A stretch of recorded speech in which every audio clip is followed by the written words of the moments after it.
For a few days, Berlin's Adlon Hotel has become a green showroom. Even at the Berlin Fashion Week, sustainability is an issue.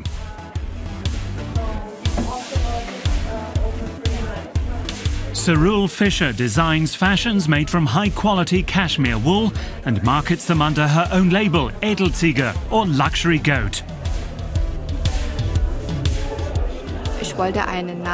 When I was thinking about a name for the label, I wanted one that people would remember. There's a touch of humor in the name. We women can be irritable sometimes, like goats, but we're also luxurious creatures and we like to buy quality products. So that's where the name Edelziege comes from.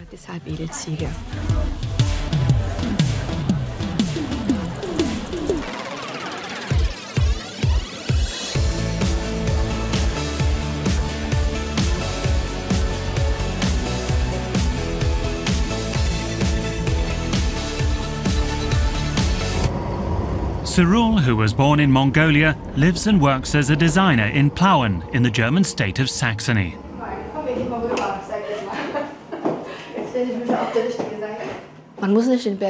You don't have to live in Berlin to make nice things. You can also conquer the world from a place like Plauen.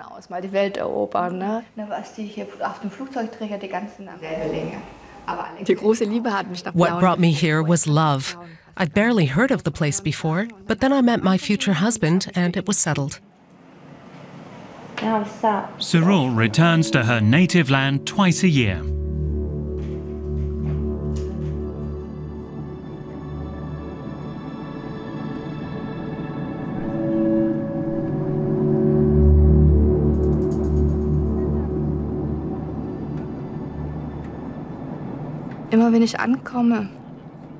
Whenever I come back to Mongolia, I'm so happy that I start to cry. I'm simply filled with joy because it's so good to be back home. On behalf of the National Flight Carrier Mongolian Airlines, we would like to thank you for joining us on this trip. Saruul's love of her homeland inspired her to combine her work and her private life.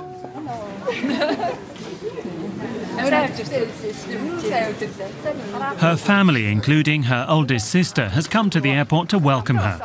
It's the end of September. You can't do anything about the weather. We fortune hunters always arrive with the first snow.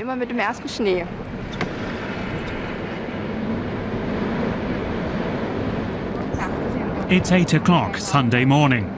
There aren't many people here on the streets of Mongolia's capital, Ulaanbaatar. You can see that the city is growing rapidly.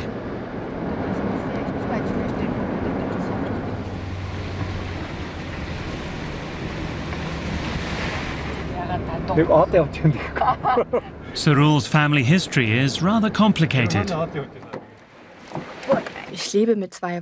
There are two truths in my life. I came to East Germany at the age of 11 with my parents and my two sisters. A few years later, I learned that I'd been adopted. But I'd actually known my biological parents since I was a child. My biological mother was my adoptive father's older sister. I was sort of handed from one part of the family to another. It's taken some getting used to, but it wasn't a huge shock or anything. It's just something I had to deal with. In fact, it turned out to be a very positive experience. I have a large family with lots of brothers and sisters.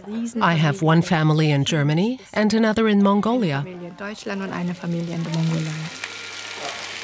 It's time for a hearty breakfast. Saruul's brother-in-law, Zadluhu, is happy to see her again. Just as our little sister flew in from Germany, the first snow of the year started to fall. That's always a good sign.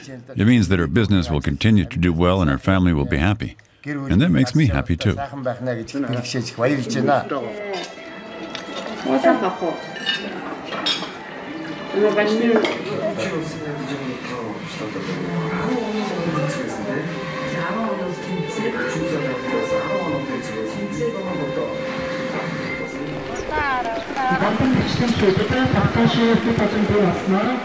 Don't feed the pigeons, drones from the loudspeakers in front of the Gandan monastery.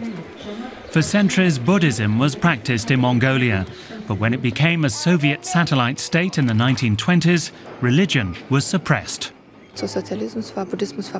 Buddhism was banned by the socialist regime. You couldn't practice your religion in public.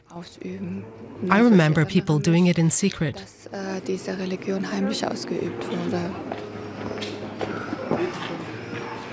During the communist period, most of the monasteries were torn down.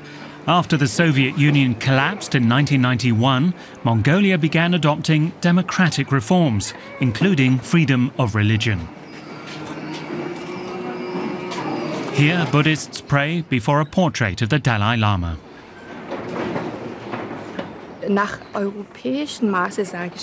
By European standards, I don't consider myself particularly religious. It's just something you're born into, with your mother's milk, with your food. It's part of your everyday life. It's not forced on you. People practice their religion when they have time or when they need to. I think it's quite natural for people to do this. For example, when women purify their handbags with incense, it's like they're purifying their soul or their spirit.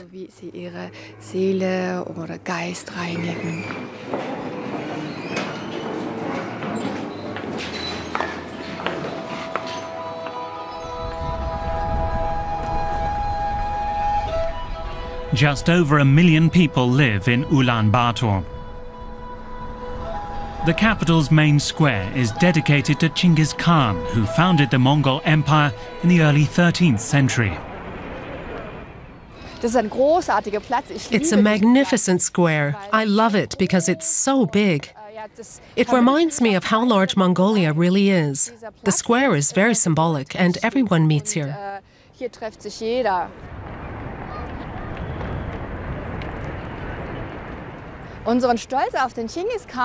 can see our pride in Genghis Khan everywhere. But it's sort of silly that so many things have been named after him. I notice it every time I come back here from Germany.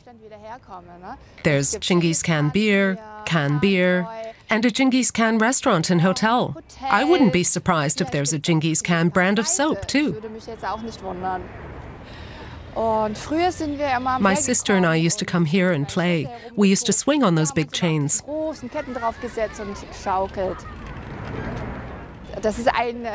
Here is one of my childhood heroes.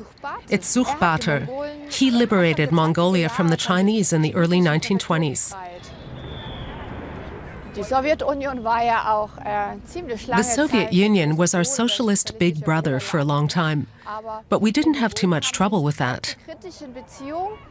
Compared to East Germans, who didn't want anything to do with the Russians, I never experienced anything like that here.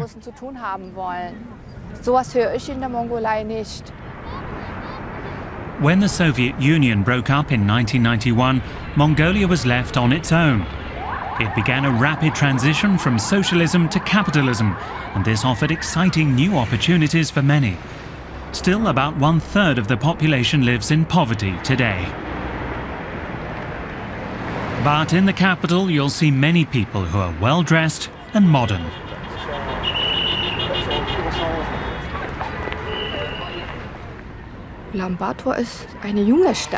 Ulaanbaatar is a young and lively city.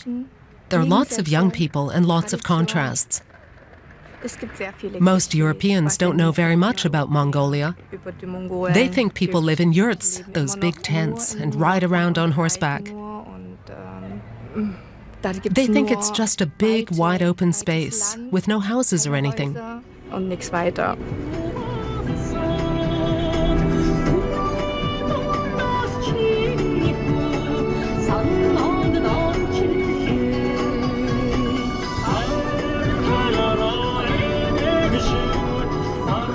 Ulaanbaatar is growing by leaps and bounds, and the construction sector is booming.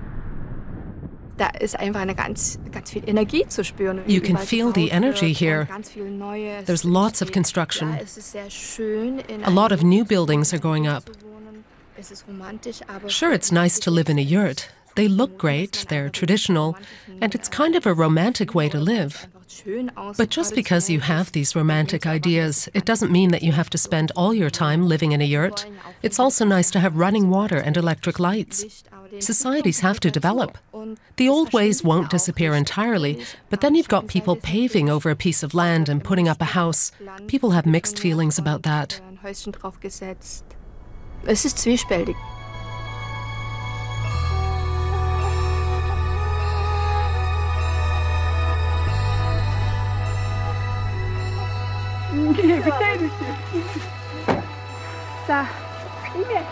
Saruul's biological mother lives about 100 kilometers north of Ulaanbaatar in Tiev province.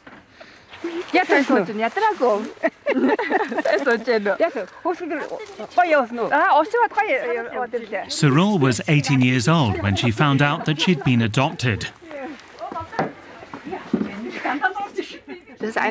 This is one of my favorite photos.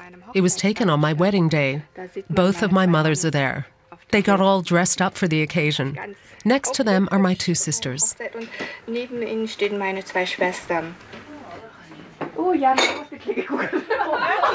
When Saruul's in Germany, she's known as Big Sister.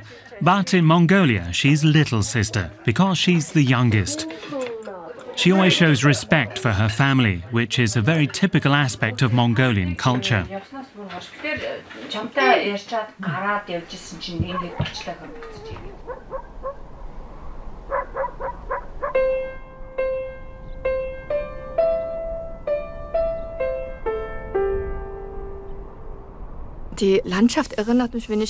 When I come to visit my mother, the landscape here reminds me a little of the Vogtland in Germany or the Bavarian Alps with the hills and mountains. I'm happy here. It's my home. It makes me feel good.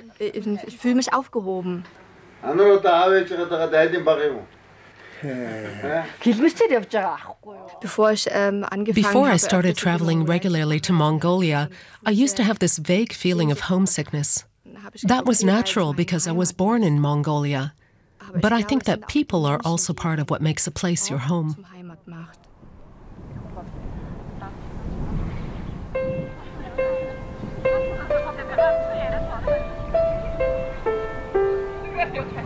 Saruul's mother has lived here for nearly 30 years.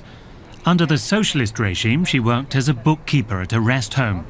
The government gave her a plot of land. We started out with 70 head of cattle, 4 horses, and 100 sheep. But after my husband died, I just couldn't do all the work by myself. So I sold most of the animals. Now I only have 10 head of cattle. This is our summer home, by the way.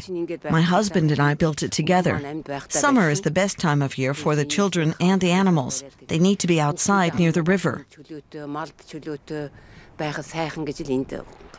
Mongolian people move around a lot during the year. It's good for your soul to move around like that.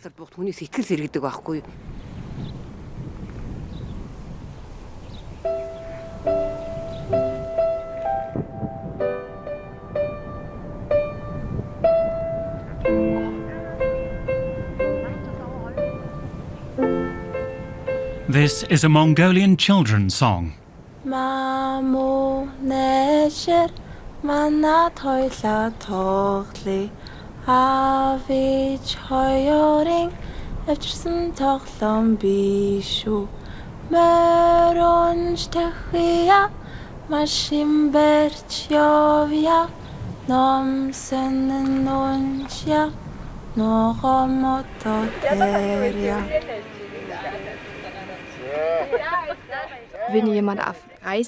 When Mongolians go off on a trip, people toss a little milk behind them.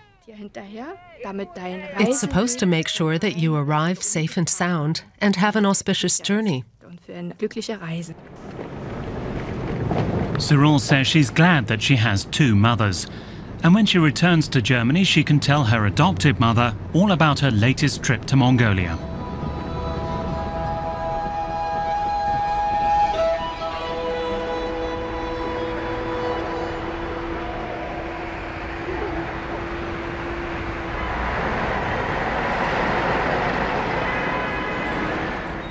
Saruul was 11 years old when she and her family moved to Germany.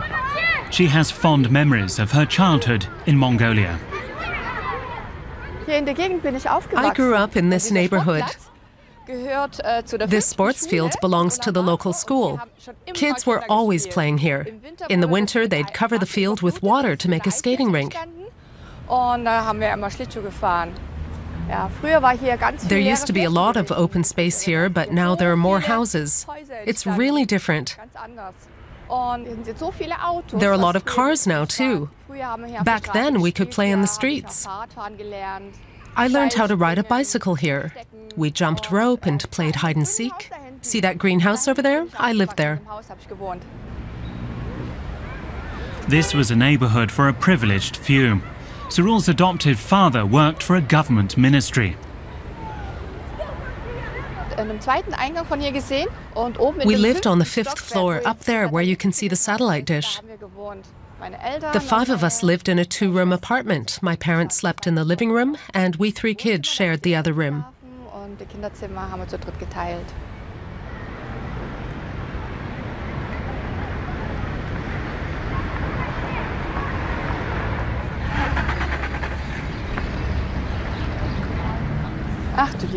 Well, times have certainly changed.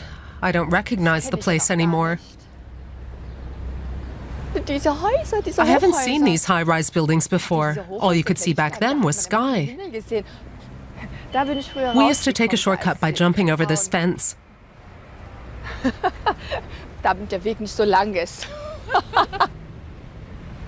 This house wasn't here then. The schoolyard seemed so huge back then. Now it looks so small. Saruul says she was a lazy student and had a tough time getting started in the morning. She remembers that the teachers often used Lenin's famous quote, "Learn, learn and learn." Saruul knows that many children in Mongolia won't have the chance to improve their lives. Poverty is widespread, and that's why she gets involved in social programs. We visit a local children's home.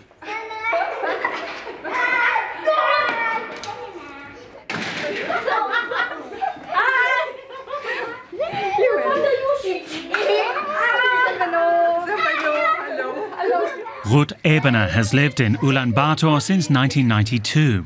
She's a former teacher. Ruth looks after children who are physically or mentally disabled. Many of them are orphans or street kids. The facility is financed mostly through private donations and is staffed by volunteers. This year we had a volunteer from Germany and one from Switzerland. They just came to help. They also go out into the countryside. How many kids are here now? Right now we have 16, including one who just came back from Germany. Ruth adopted 4 children here, including Urgi, who's now 22. I love you. I love you too.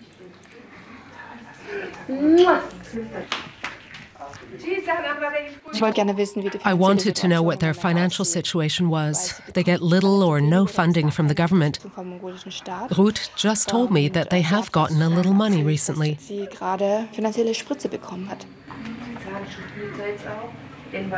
Saruul wants to do something to help. She has decided to put a link about Ruth's home on her own website. Good night. Good night.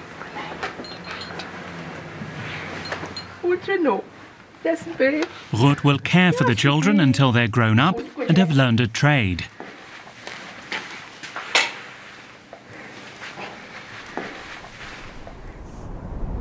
We're now about 300 kilometers north of Ulaanbaatar. This is Mongolia's agricultural heartland. This year's harvest is now over.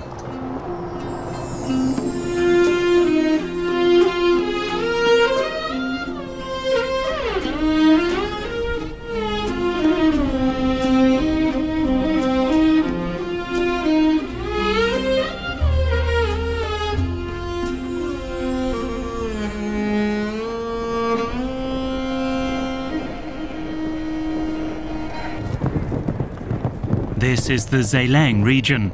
Saruul's sister's brother-in-law has leased 1,300 hectares of land from the government so he can grow grain crops. He makes a lot of money, but his real pride and joy are his horses.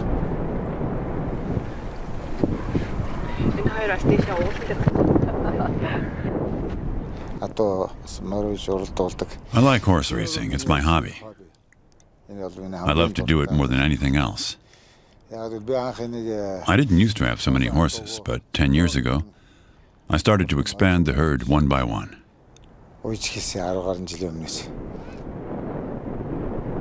A family of nomads looks after the horses. That includes milking them regularly.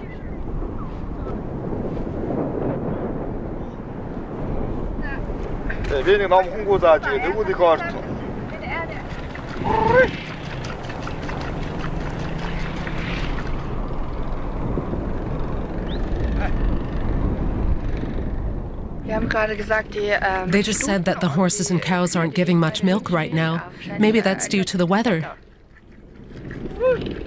And the noise that the herders make? That's supposed to get the milk flowing. Saruul says she doesn't really like to ride. It's one of those cliches about Mongolia that she tries to avoid. But today, she makes an exception.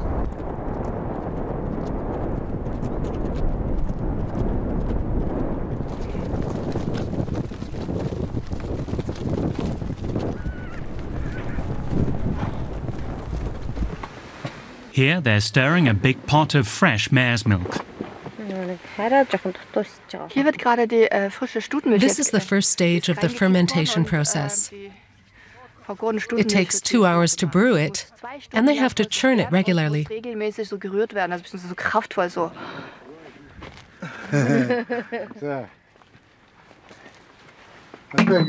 Fermented mare's milk is Mongolia's national beverage. Even Genghis Khan is said to have enjoyed it. It's slightly alcoholic and is supposed to be good for digestion. But for most Europeans, ayrak, or fermented mare's milk, is definitely an acquired taste. Mare's milk has lots of benefits. It's like medicine. It also tastes good and is good for you. And it has lots of vitamins.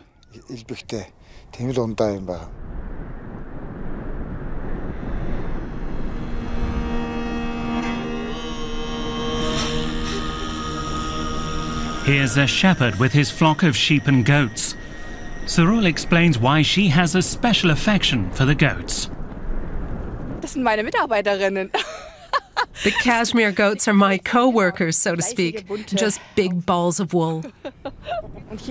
Here you can see the natural colors of the wool, grey, brown, white and black. The soft underfleece grows best in cold weather.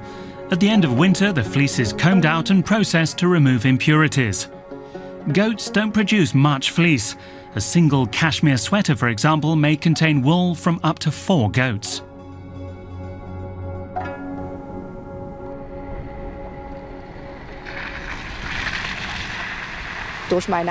My work allows me to visit Mongolia so I can combine business and pleasure, but I always do what's best for my business.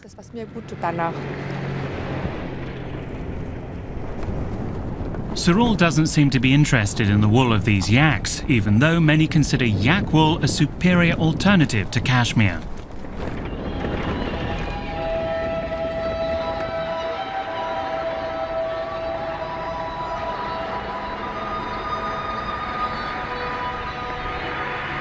It's time now to focus on the business end of the trip.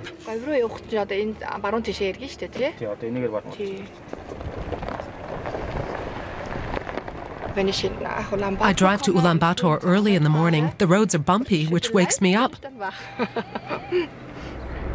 Saruul is on her way to a knitting mill in the Mongolian capital. She's been working with the staff for years. In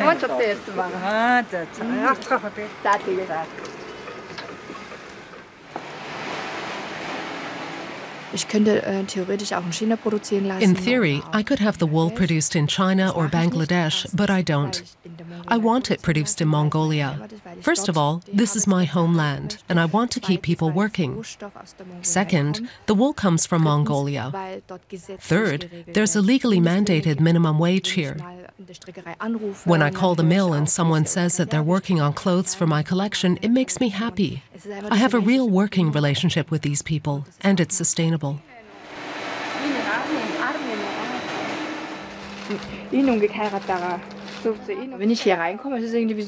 When I come in here, it's like a toy store or a candy store for me. I love looking at all the colors and seeing what the wool looks like before it becomes part of my line of clothing. The material has a special feel and even a special smell. And when I'm back in Germany in my studio, I think of it and feel inspired.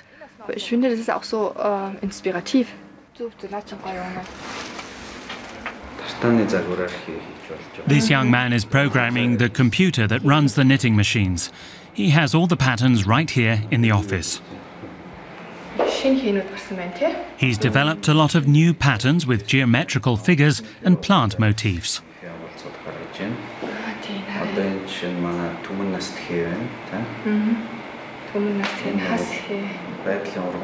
One of the patterns is controversial in most Western countries, the swastika.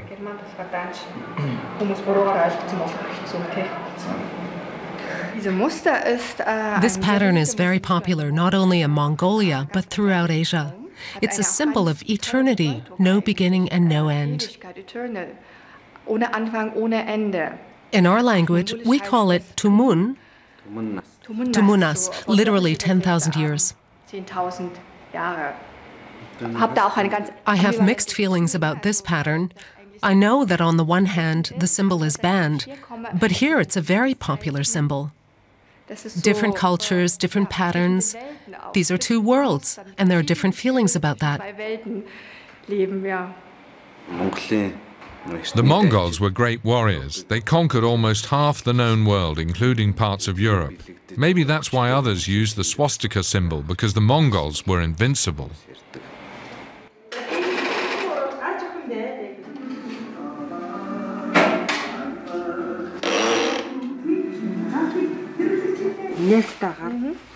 Here, Saruul meets with a Mongolian designer to discuss patterns for next season's collection. It's a long way from her first sketches made in Plauen to the final product here in Mongolia.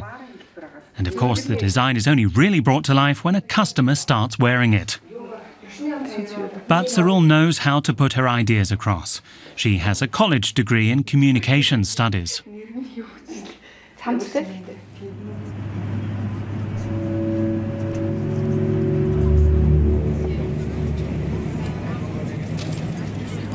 Saruul, her sister-in-law Oyuna, and brother-in-law Himasan are flying to Mongolia's lake country, about 1,400 kilometers from Ulaanbaatar.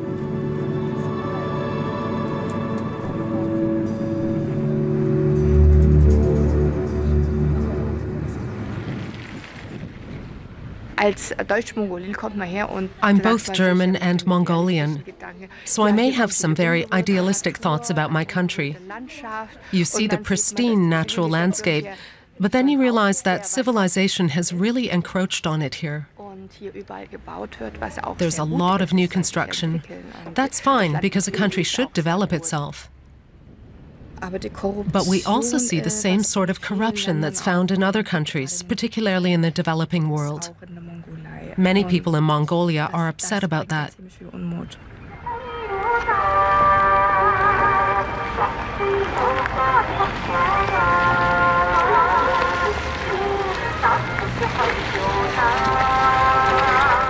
The music blaring from the loudspeaker here at the bus station is coming from an indoor market nearby.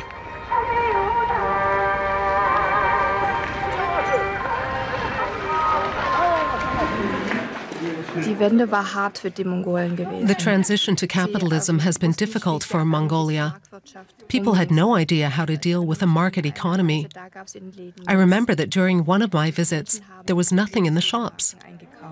People used food stamps. But they learned pretty quickly how capitalism works. Many of them went overseas to get an education. Others took the first steps by getting into commerce.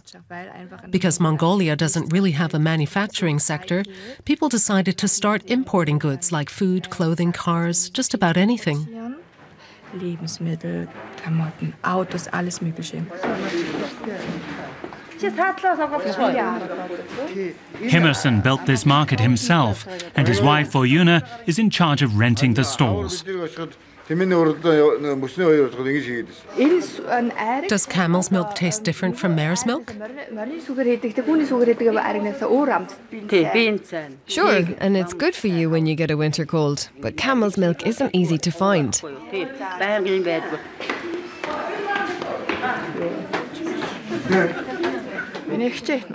Is it difficult to find goods to sell way out here?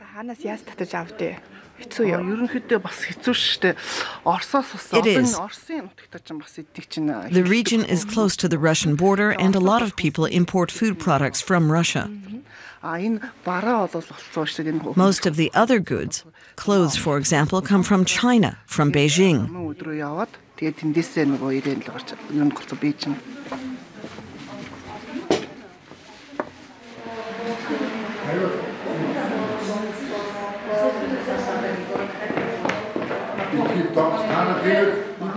Oyuna's husband comes from the Ufs region. He studied in Russia and then worked for the government in Ulaanbaatar until the collapse of communism. I've been running my own businesses since 1991. That's 23 years. I've worked in the sheepskin industry, in agriculture, tourism, and car repair in the transport sector. I've got experience in a lot of different areas.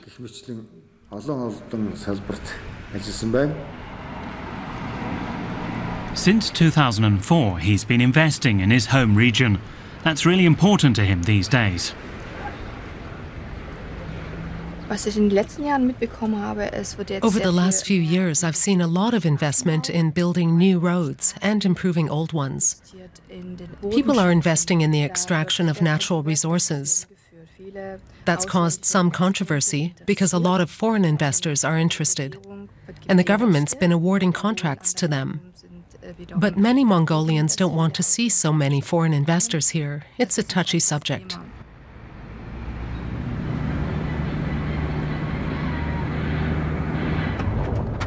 Himerson is interested in investing in natural resources. Mongolia is rich in copper, gold and rare earth metals.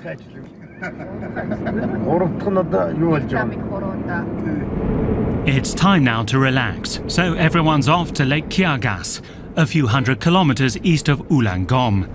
Himerson runs a summer camp here.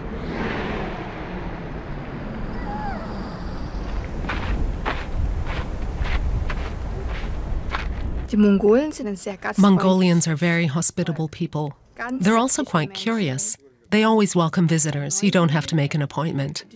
I don't understand why in Germany you have to make an appointment for just about everything, even to see your friends.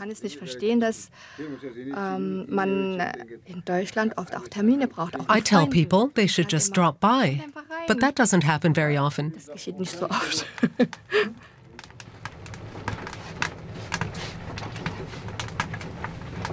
This is the first time Saruul has been here. This place is pretty remote. It's close to the Russian border, about 1,000 kilometers from Ulaanbaatar. I've never had time to come here, so I'm looking forward to seeing what it's like. It was already dark when we got here, but tomorrow we'll be able to see the lake, the desert, and the camels. But right now I'm going to bed so I can get up early tomorrow.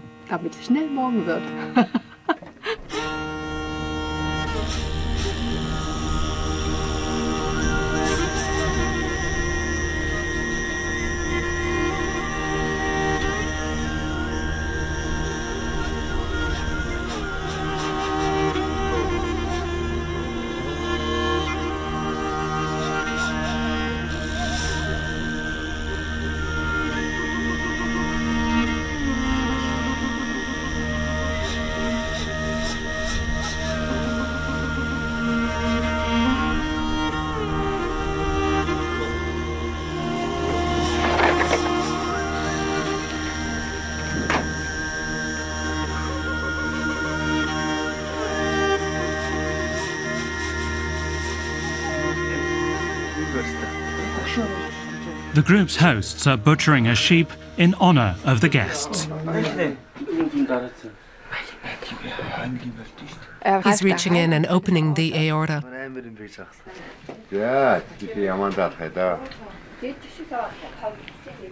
The first drops of blood are a sacrifice to nature. It's a way to give thanks for our food.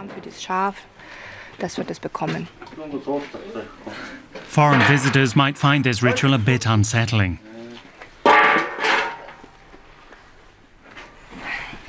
It doesn't seem so cruel to me. They killed the sheep for food, and they'll use every part of it. That's the way of life here.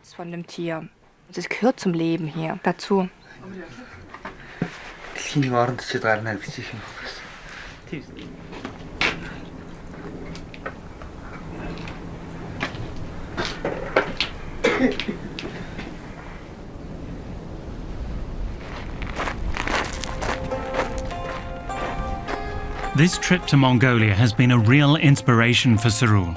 She's picked up many new ideas for clothing designs.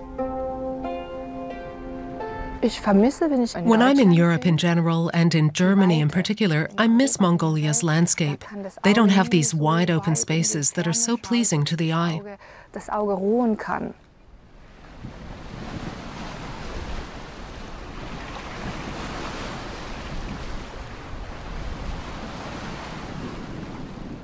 The land is wild and primitive, and that gives a person a solid foundation. You become one with nature. There's nothing artificial here. This land reflects the essence of the nomads who live here.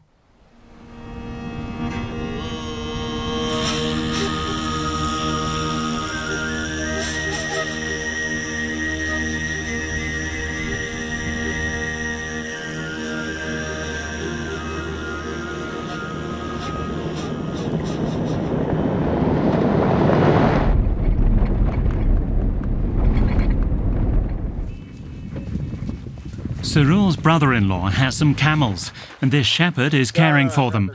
In fact, he's looking after several herds.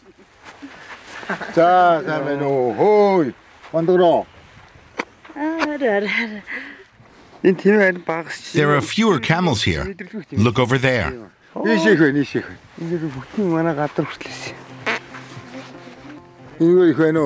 yeah, there's a lot of them.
They're huge. The humps are hard, unbelievable. But it's amazingly comfortable.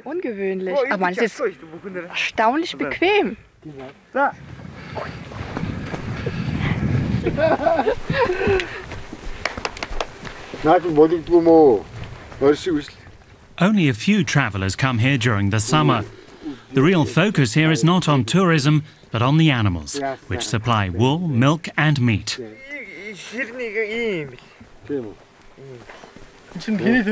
And of course, there are the camel races, which are held every winter.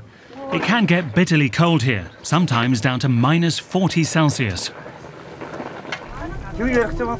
Saruul's hosts have been preparing the sheep for their guests.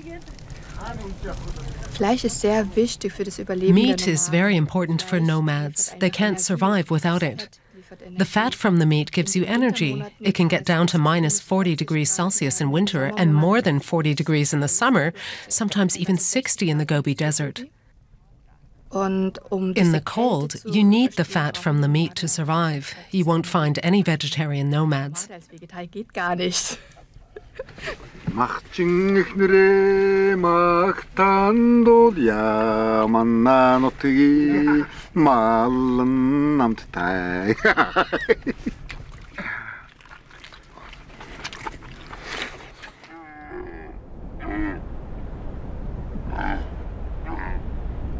I'm worried that Mongolia's beautiful and unique natural environment may be damaged once the nomads can no longer follow their traditional way of life.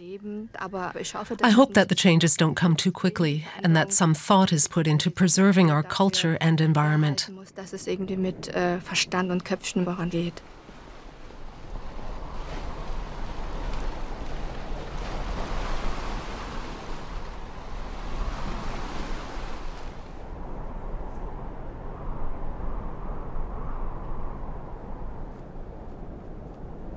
This nearby prayer mound is supposed to bring peace, wisdom and happiness.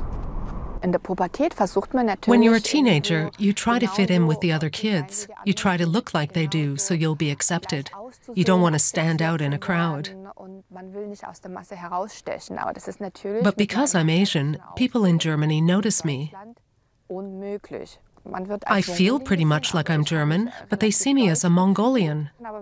Still, if you can accept the fact that you've grown up in two different countries and two different traditions, it can be quite satisfying. Maybe it's inappropriate for me to say I'm special, but yes, I've finally figured out who I am and where I belong.